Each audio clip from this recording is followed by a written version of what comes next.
We all think reading minds is the ultimate superpower, but psychologically, it would completely destroy your sanity in less than 24 hours. Here's why. Level 1. You wake to a voice that isn't yours. Soft, close, like breath on the back of your neck.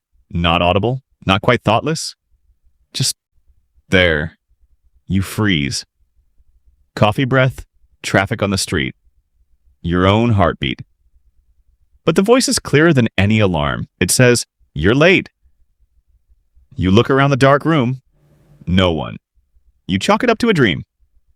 Then another voice, your neighbor's, threads through the silence. "Ouch, I stubbed my toe." You sit up. The voices keep coming. Overlapping. A chorus from the building. Stranger's fears. A child's sing-song wish. You press your palms to your ears. The sound doesn't leave. It lives inside your skull. Sharp as a bell, terrifyingly intimate. You are listening to people who haven't said a word. You are listening to their minds. You breathe and test. You think of nothing but a single stray thought, a grocery list, a memory of an ex blooms in your head. It belongs to someone else. You are not crazy. You are changed. Silence becomes impossible. You realize the world is underlaid with whispers, and you are tuned to them. Level 2. You learn fast, not by books, but by trial and failure. You step outside. The city swells like an organism. Thoughts pulse. You count them. 100, 1,000. Some bright and clean. A barista thinking of foam art. A man rehearsing a speech. Some dark and messy. A woman hiding a lie, a child rehearsing a kiss. You discover range. Distance matters. Close people are loud. Strangers are fuzzier. You can pick names, faces, fragments. You can tell when someone speaks truth. Their thoughts are crisp. The liar's thoughts stumble. There's texture. Emotion colors everything. Anger flashes red. Guilt is a pit. Joy is golden light. You try to tune it down. You fail. The noise swells at crowded places. A subway car becomes a storm. You stagger out, dizzy. You learn to leave. To breathe in a park where minds thin. You learn patterns. You notice cadence. You map the invisible. You begin to feel powerful and sick with responsibility. Level 3. Power is tempting. Tiny, sharp things first. At work, you hear the boss's hesitation. You know which sentence will sway her. You negotiate like a surgeon. Clients' truths slide under your fingers. Numbers and lies peel away. You win. A friend flirts with disaster. You steer them with a whisper from behind. A stranger mentions a lottery number, and it lodges in your head. Small advantages, too intoxicating. You take secrets like coins. But secrets are not inert. They burn your pockets. You read into love. You know if a partner's devotion is brittle. You catch a lover's stray desire. It tastes like cold metal. You choose silence. Mostly. But for a moment of weakness, you look. You read their second thought. A private longing. The intimacy feels obscene. Your stomach clenches. You realize power can seduce you into cruelty. Level 4. Knowledge multiplies problems. You learn things that were never meant for you. A coworker planning to quit. A neighbor planning to leave a child with a friend for the weekend. Small things that don't ruin nights. Then the dark, betrayals, confessions, hidden grief. A doctor thinking, no hope. A father thinking, I can't forgive him. A woman thinking of an exit. The world becomes a ledger of pain.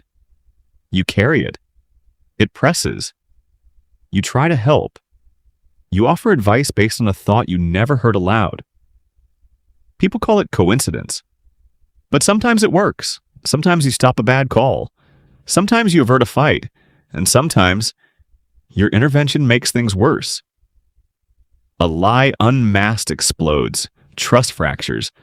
People look at you oddly. You hold up your hands, stunned. You didn't say anything, but the truth has a gravity. Secrets, when exposed, scatter. You can't unread what you read. Level 5. You think you're hidden, you're not. Eyes linger. People sense you looking deeper. A friend says, you've been different. A lover jokes, are you reading my mind? You smile, you deflect. But suspicion grows. Rumors bloom. Someone calls you intrusive. Someone calls you a confessor. Worse, someone wants to buy what you have. A journalist, a government voice, a stranger with an earnest face. They offer money. They offer safety. They offer training. You refuse. You accept a meeting. They ask questions that feel like tests. They lean in, hungry. Your hands tremble. You see why they'd want it. You also meet those who are weaponized by thoughts. A manipulator who can sense doubt. A predator who hunts by reading vulnerability. You understand the world tilts. Your gift is a lever. Given to the wrong hands, it snaps the world. You refuse to be a tool. You leave the table. But you can't leave the fact of what you are. You become a target. Whispers about whispers follow you. You move with caution. Level 6. You need rules. You need filters. You craft rituals. You breathe into a bowl of cold water. You sing nonsense lyrics. You focus on texture. You invent a mantra. Not mine, not now. You practice like a monk. You get better.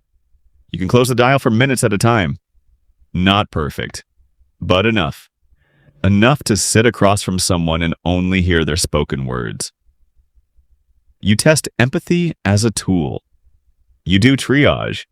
You decide which whispers demand action. A child's thought of leaving home becomes urgent. A stranger's crush does not. You learn boundaries. You learn what belongs to you and what must remain someone else's. Level 7. This is the hardest turn. A single thought arrives bright as lightning. It belongs to no one nearby. It is a broadcast, a voice in the network. We can teach you to read better, it says. We can help you control it. You are tempted. A future of mastery lies open. You imagine silence on demand. You imagine a life without accidental invasions. But the price is high. They ask for favors, for access, for anything you can learn. Control, it seems, is never free. You remember faces. The man who lost his job when a secret leaked. The lover who left when you couldn't stop yourself. The mother who breathed a private fear and never told anyone. You realize two things. 1, power without consent is theft. 2, you have a choice. You could sell this, sure. You could sell immunity, influence, truth. Or you could become a steward. You can teach others consent. You can use the gift to heal. By stopping a suicide call. By catching an abuser planning harm. By hearing the first weak hope in someone's mind and fanning it into life. You pick a path. Not naive. Not heroic in a headline way. A small, steady intention. You will limit yourself. You will build rules. You will seek accountability. You will not weaponize what you hear. Epilogue. You learn to live with the hum. Some mornings it is a chorus of ordinary truth. Sometimes it's a storm. You sleep with earplugs and a mantra. You keep a notebook where you record thoughts that hurt too much to carry alone. You find allies. A therapist who believes in metaphor. A friend who understands boundaries. A community you never planned for. You choose honesty with those closest. Sometimes I hear things, you say. They listen. Some stay, some leave. That's part of the cost. You also learn a strange mercy. Knowing can make you kinder. You hear someone's shame and choose compassion. You hear someone's joy and celebrate. The gift is not just torque. It is a lens. You will never be the same, but neither will the world you touch. And in the quiet, after a long days of listening, you sit on your windowsill, watching the city breathe. You close your eyes. For a few blessed seconds, there is only your thinking. Silence. You smile. You promise the only secret you will keep at all costs is this: you will never take a thought without asking for it first.